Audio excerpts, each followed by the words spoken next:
For years, I believed that hard work was the ultimate golden ticket. Graduation day felt like the start of everything I had ever dreamed of. As I walked across that stage, the weight of the degree in my hand felt like a promise of a bright, successful future ahead. Seeing the pride in my parents' eyes made every sleepless night worth it. I felt like I had finally repaid their years of sacrifice. My girlfriend's supportive gaze was the final piece of the puzzle. Together, we were ready to take on the world and build our life. After the ceremony, Chang's father approached me. He thanked me for tutoring his son, reinforcing my belief that my merit was my greatest asset. I looked at the city skyline feeling invincible. I had the grades, the drive, and the hope.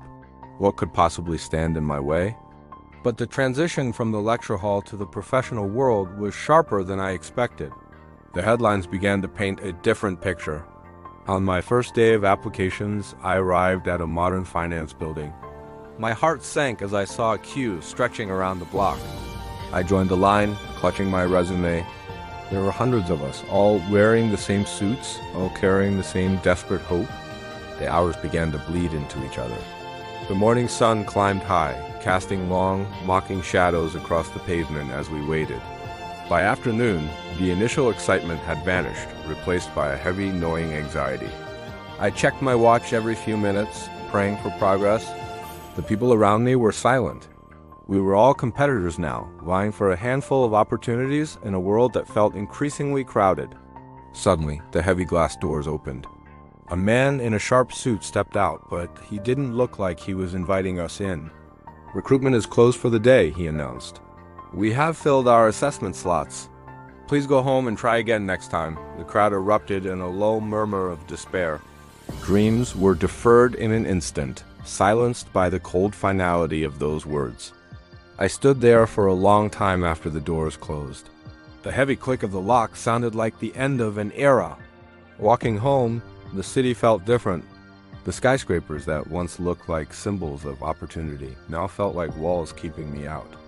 A light rain began to fall, matching the cold reality that had settled in my chest. All that effort, and for what? I found a quiet restaurant and sat in the corner. The warmth inside couldn't touch the chill of the uncertainty I now faced. I stared at my degree folder. It was supposed to be my shield and my sword, but right now it just felt like a heavy piece of paper. The path forward is no longer clear. Merit, it seems, is only half the battle. The other half is surviving the disillusionment. We are a generation told that the sky is the limit, only to find the doors barred and the waiting lines endless. Yet, even in the silence of this restaurant, I know I cannot stop. The dream has changed, but the dreamer is still here. The harsh reality is just the beginning of the real test.